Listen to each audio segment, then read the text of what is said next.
우리 찬송가 179장입니다. 주 예수의 강림이 가까우니 저 천국을 얻을 자 회개하라. 179장 찬송입니다. 주 예수의 강림이 가까우니 저 천국을 얻을 자 회개하라. 주 성령도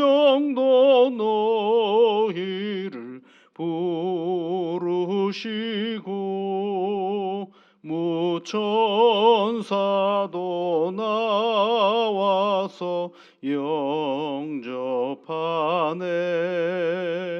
주 예수님 너희를 찾으시니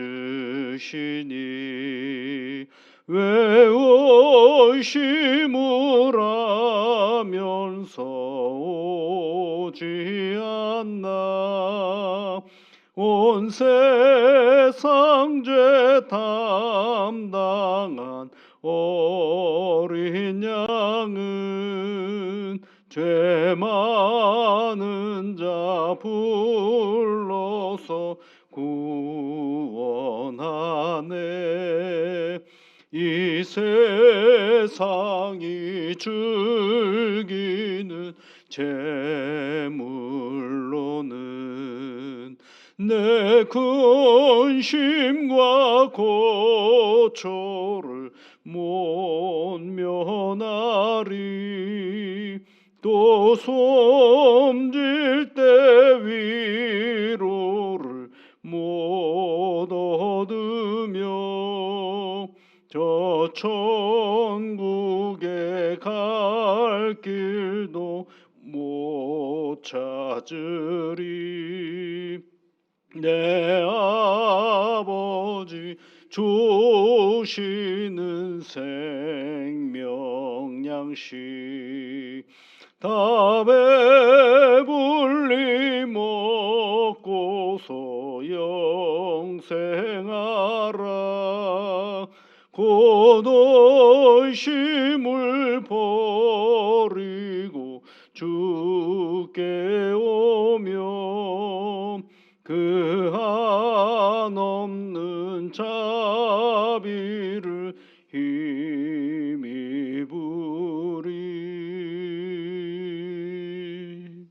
하나님 아버지, 저희들에게 새로운 날을 허락하여 주시고 이 자리에서 기도하고 찬송 부르며 새 하루를 시작하게 하시니 감사를 드립니다.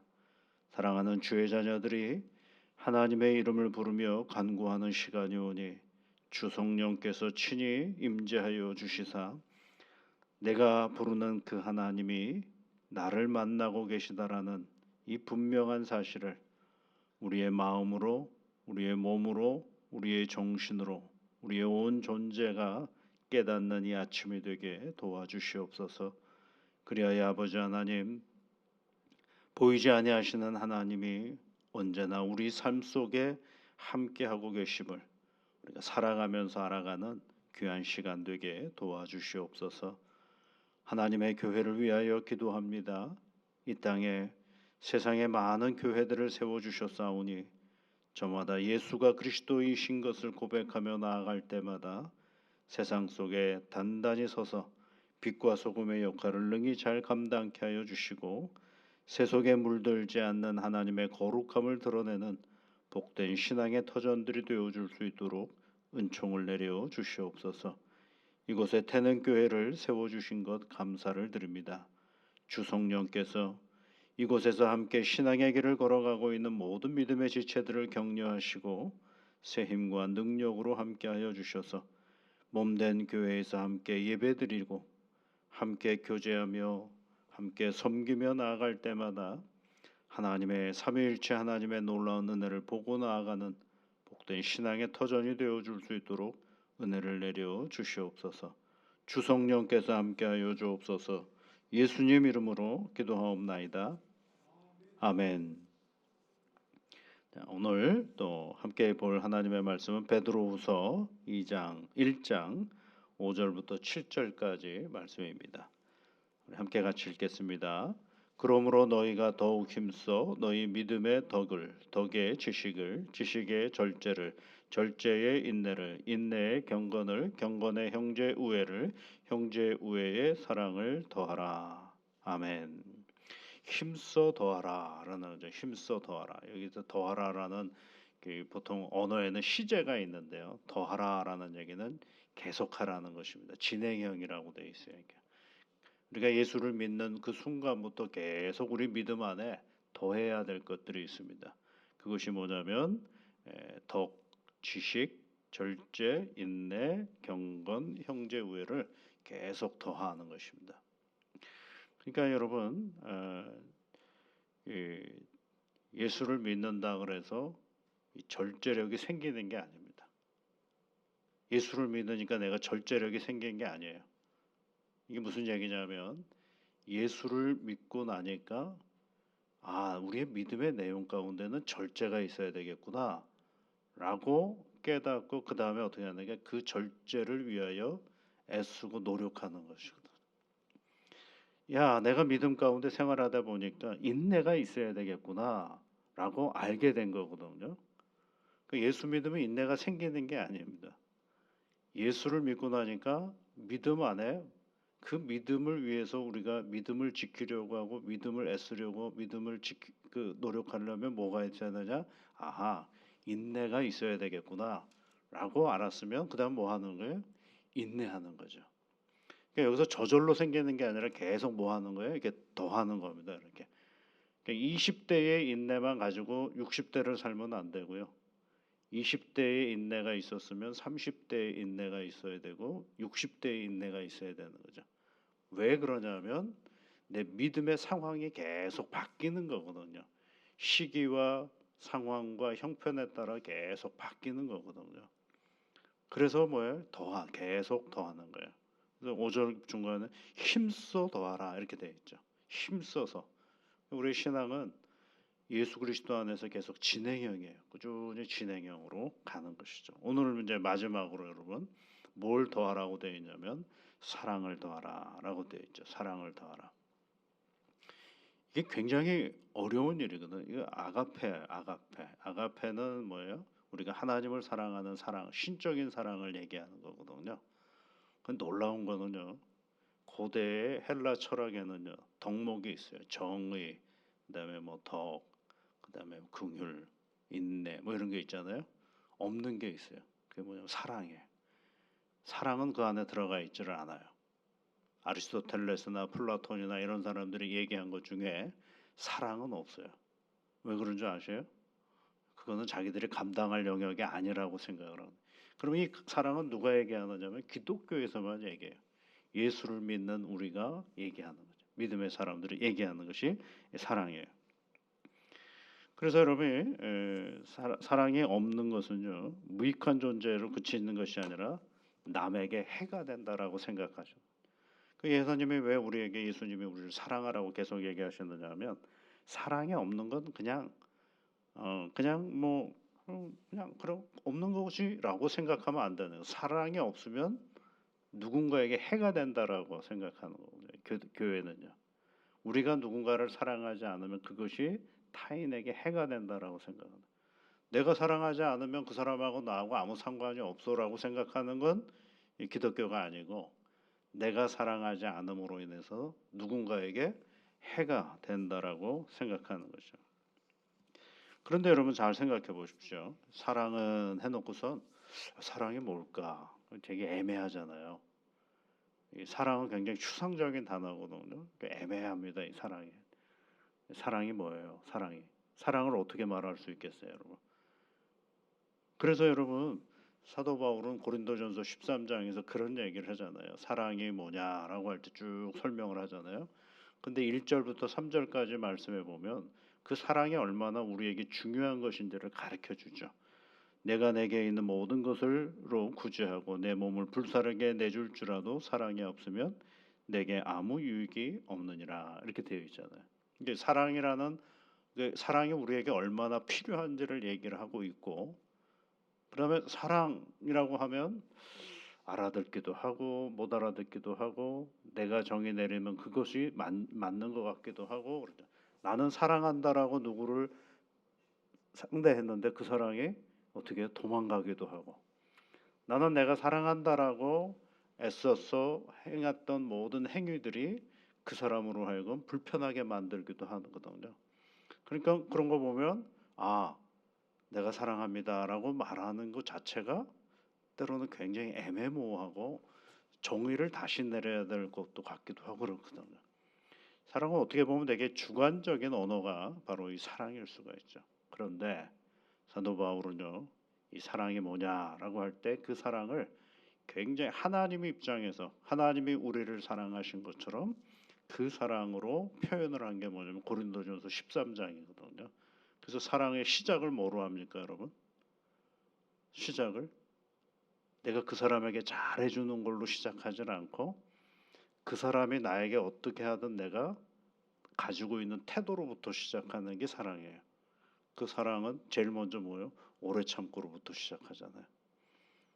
여러분 왜 오래 참으라 그랬을까요? 나한테 잘 대해주기 때문에 오래 참으라 그랬을까요? 아니죠. 나를 잘 대하지 않을 가능성이 많기 때문에 오래 참으로부터 시작되는 거죠. 내가 그 사람을 칭찬하고 격려하고 선물 주고 하는 게 사랑이 아니에요. 그건요. 제일 먼저 해야 될 상황은 그 사람이 나를 함부로 대해도 그 사람이 나를 멸시해도 그 사람이 나를 모욕해도 그 사람이 나를 무시해도 그 사람이 나를 화나게 해도 그 사람이 나를 분노케 해도 뭐 하는 거예요? 오래 참는 것부터 시작이 되는 것입니다. 그런데 이렇게 오래 참으려면 내가 미칠 것 같잖아요, 여러분. 그렇게 난 막 무시하고 괴롭히는데 내가 오래 참으면 얼마나 힘들겠어요. 그러니까 아가페거든요, 이게 아가페. 하나님이 여러분 인간이 얼마나 하나님을 무시했습니까? 인간이 하나님을 얼마나 멸시했습니까? 인간이 하나님을 얼마나 함부로 대했습니까? 그런데 하나님이 오래 참으셔서 누구를 보내주셔요? 예수 그리스도를 보내주시잖아요. 그러니까 사랑은 뭐예요? 누군가에게 잘하려고 애쓰는 것이 사랑이 아니라 그 사람이 나에게 뭐라고 하든 내가 오래 참는 거예요. 뭘 가지고? 믿음을 가지고 오래 참는 거예요. 그래서 사랑이라는 단어는 되게 추상적인 언어지만 사랑은 명사가 아니라 동사예요. 동사. 계속 진행형이고 그리고 그 사랑은 뭐로 드러나야 되느냐? 행위로 드러나야 한다라는 것을 얘기하고 있어요.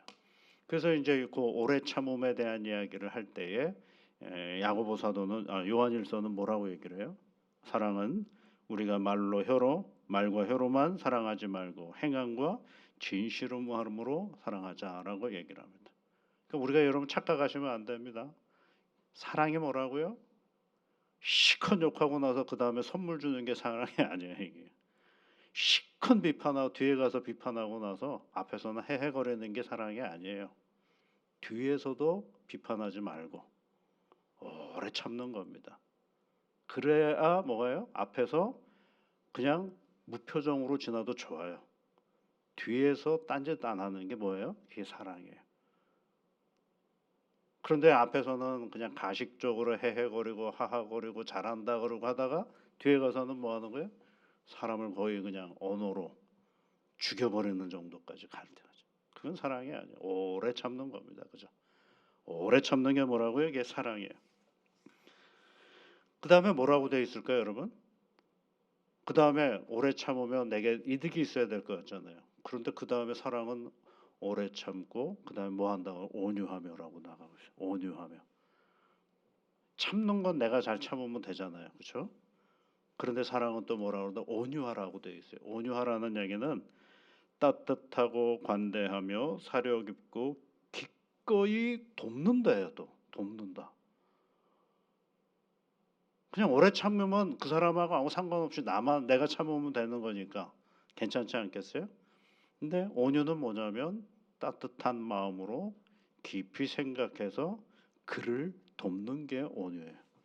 야, 진짜 어렵죠, 이거는. 그냥 나한테 뭐라 그러든 내가 그냥 잘 참으면 내가 참는 거니까 괜찮은데 가까이 가야죠. 그 사람에게 뭔가를 하려고 한다 그러면 가까이 가는. 그 사람을 기꺼이 높여주려고 하는 태도가 뭐예요? 온유예요, 여러분. 그게. 그래서 옛날에 고대의 초대교회 시대 때에는요, 이방 사람들이 그리스도인들을 뭐라고 얘기를 하냐면 헬라어로는요, 크리스티아니티라고 얘기를 해서 크리스티아니티, 그리스도인이다 이렇게 얘기를 해야 되지 않겠어요? 근데 그거랑 비슷한 말이 헬라어로는 뭐가 있냐? 크레스티아니티 이렇게 돼 있어요. 그런 단어가 또 있어요. 크레스티아니라는 단어가 있어요. 아까는 뭐를 크리스티아니, 근데 이번에는 크레스티아니 이렇게 돼 있어요. 이 크리스티아니는 그리스도인, 크레스티아니는 뭐냐면 온유거든요. 그러니까 세상 사람들이 예수 믿는 사람을 딱 보면서 뭐라 그러냐면, 야, 저 온유한 사람이구나 이렇게 얘기를 했다는 거예요. 크레스티아니 이렇게 불렀다는 거예요. 당시에 얼마나 멸시를 받았겠어요. 이상한 종교 믿는다고. 고대 로마 사회에서 이상한 종교 믿는 게 예수 믿는 거 아니겠어요? 그런데 그 사람들이 비아냥거리는 듯하게 하면서 하는 말들이 뭐라고요? 저 사람들은 온유한 사람이다라고 얘기를 하는 거예요. 온갖 비난을 받는면서도 따뜻하고 관대하며 살을 긋고 기꺼이 도와줘서 높여주는 그런 사람들을 뭐라고? 온유라고 얘기하는 것이죠. 그게 뭐예요, 여러분? 사랑이에요. 그 사람이 나를 멸시하고 무시해서 내가 참는 거, 그것도 사랑인데 거기까지만 했으면 좋겠는데 뭐라고 얘기를 하는 거예요? 온유하라고 돼 있어요. 온유하라고. 그 사람을 오히려 높여주라고 얘기 나와. 야, 정말 못할 짓이죠 이거는. 너무 힘들잖아요 이거는. 나를 막 짓누르는데 내가 그 사람을 높여주라고 얘기를 하고 있어요. 아마 그런 걸 내가 내 인품으로 그걸 하려고 하면 나 미칠 것 같지 않습니까, 여러분? 정신분열이 일어날 것 같기도 해요. 근데 그거 하라는 거예요. 사랑이 그거라는 거예요. 근데 고린도전서를 다시 또 보면요, 사랑은 오래 참고 사랑은 온유하며 그다음 뭐 하라 그랬어요? 시기하지 말라 그랬어요. 시기하지 말래요 또. 야, 열받잖아요. 그 사람 잘 되는 거를 막 시기하지도 말라 그래. 그렇게 쭉 나가다가 사랑은 또 뭐라 그러죠? 무례하지 말라 그러죠. 무례행하지 말라 그랬잖아요. 똑같이 대응하지 말라는 것입니다. 그가 나를 아라고 욕을 했다고 나도 그를 아라고 요구하는 것이 아니라 똑같이 대하자. 예의 바르게 대하라라고 얘기해요. 그 예의는 뭐냐면 그를 인간으로 존중하면서 반응하라라고 얘기를 하고 있습니다. 그럼 왜 우리가 이렇게 해야 되느냐?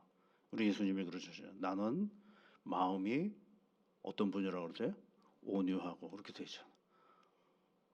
여러분 예수님 따라가지 않으려면요, 신앙생활을 하지 마세요. 오히려 마음이 편하고 좋습니다. 그게 이렇게 가야 되거든요. 우리가 이게. 왜 이렇게 가야 됩니까? 라고 예전에 누가 청년이 물어보더라고요. 이거 이렇게 해가지고 이 치열한 세상에서 어떻게 살아갑니까? 라고 얘기를 했어요. 제가 그랬죠. 이렇게 안 살 거면 예수를 믿지 말라고. 이렇게 안 살 거면 예수를 믿지 말아야죠. 예수님이 그렇게 살으라고 했으면 그렇게 살으려고 어떻게 해요? 열심을 더해야죠. 그렇게 살아보려고. 그러면 거기에 무슨 기쁨이 있는지 살아보고 나서 확인해 보면 되거든요. 이게 마음이 온유하고 겸손하다라고 얘기를 하고 있어요. 이 성경에 보면 이 온유한 얘기가 엄청나게 많이 나와요. 미움은 다툼을 일으켜도 사랑은 모든 허물을 덮는다라고 돼 있어요. 그게 뭐예요, 여러분? 그 사랑, 오래 참고 온유하고 시기하지 아니하며 무례히 행하지 않으면 뭐가 되느냐면 그 사랑의 모든 허물을 덮어버리는 거예요, 여러분. 허물을 덮어버리는 거죠. 허물을 덮어버리면 그것이 뭐거든요? 완전하게 되는 거거든요. 허물이 없는 게 아니에요, 여러분. 허물은 늘 있어요, 우리가. 그런데 허물을 덮어버리는 거거든요. 죄사함의 은혜가 뭐냐면 우리 안에 죄가 일으키지가 않는다가 아니라 우리 하나님이 그 허물을 그냥 감싸 안으신다라는 거거든요. 문제 있는 인간, 허물 많은 인간, 죽을 수밖에 없는 그 인간을 하나님이 이렇게 생명으로 감싸 놨다라는 거거든요. 예수님이 나를 죄 사함을 했기 때문에 이제부터 나는 죄가 안 생긴다는 게 아니라 하나님이 그 죄를 문제하지 아니하신다라는 게 그게 죄 사함의 본질입니다. 이게요. 야고보서도 그런 얘기를 하고 있죠. 너희 중에 지혜와 총명이 있느냐? 그는 선행으로 말미암아 지혜의 온유함으로 그 행함을 보일지라. 온유함으로 그 행함을 보일지라라고 얘기를 하고 있습니다. 사랑 자체는 잘 모르겠어요. 사랑이 뭔지는. 그러나 아가페 사랑을 사도 바울이 풀어간 거를 보면 저는 늘 생각하는 게 뭐냐면 사랑은 뭐로부터 시작하는 거예요? 오래 참음으로부터 시작하는 거죠. 오래 잘 참을 수 있으려면 누구를 바라봐야 되냐면 예수님 바라보셔야 됩니다. 예. 나를 비판하는 그 사람 봐봐야 아무 좋은 거 나올 리가 없어요. 그러니까 그 사람 그걸 포용할 수 있도록 예수님을 바라보면서 나아가는 것입니다. 그러면 여러분 우리 믿음 안에 하나님의 놀라운 은혜가 생기는 것입니다. 자, 여러분 다시 한번 5절부터 한번 보세요. 자, 믿음에 뭘 더해요? 덕을 더하고, 덕에 뭘 더해요? 지식을 더하고, 지식에 또 뭐를 더해요? 절제를 더하고, 절제에는 뭘 더해요? 인내를 더하고, 인내에는 뭐예요? 경건을 더하고, 경건 다음에 형제 우애를 더하고, 그리고 사랑을 더합니다. 그 다음에 여러분 8절 앞에 보면 뭐라고 돼? 이런 것이 너희에게 있어 어떻게 한다 그래요? 흡족한즉 이렇게 되어 있잖아, 그렇죠? 이런 것들이 우리 안에 가운데 있으면 이런 것들이 있으면 내가 흡족한 사람이 되는 거죠. 그러니까 내 인생이 너무 복되고 아름답다라는 걸 알게 되는 거죠. 다른 사람이 당신은 행복한 사람이가 아니라 내 스스로가 와, 내 인생에 이런 기쁨이 있구나. 내 인생이 이런 인생이구나라는 것들을 알게 되는 거죠. 그러니까 조건에 의해서 세워진 내 인생이 아니라 하나님의 은혜 안에 세워진 내 인생인 것을 알게 될 때 그때처럼 강력한 나라는 존재를 만나는 건 정말 복된 일입니다. 조건에 의해서 세워진 나는 조건이 없어지면 흔들리는데 믿음에 의해서 세워진 나는 조건하고 상관없이 어느 순간에나 강건하게 단단하게 흔들리지 않고 오늘을 살아갈 수 있게 되는 것입니다. 이런 믿음의 맛을 살아가면서 더 많이 느끼면서 살아가는 태능교회 모든 성도님들이 되시기를 주의 이름으로 축복합니다. 기도하겠습니다. 하늘에 계신 우리 아버지, 아버지의 이름을 거룩하게 하시며 아버지의 나라가 오게 하시며 아버지의 뜻이 하늘에서와 같이 땅에서도 이루어지게 하소서. 오늘 우리에게 일용할 양식을 주시고 우리가 우리에게 잘못한 사람을 용서하여 준 것 같이 우리 죄를 용서하여 주시고 우리를 시험에 빠지지 않게 하시고 악에서 구하소서. 나라와 권능과 영광이 영원히 아버지의 것입니다. 아멘.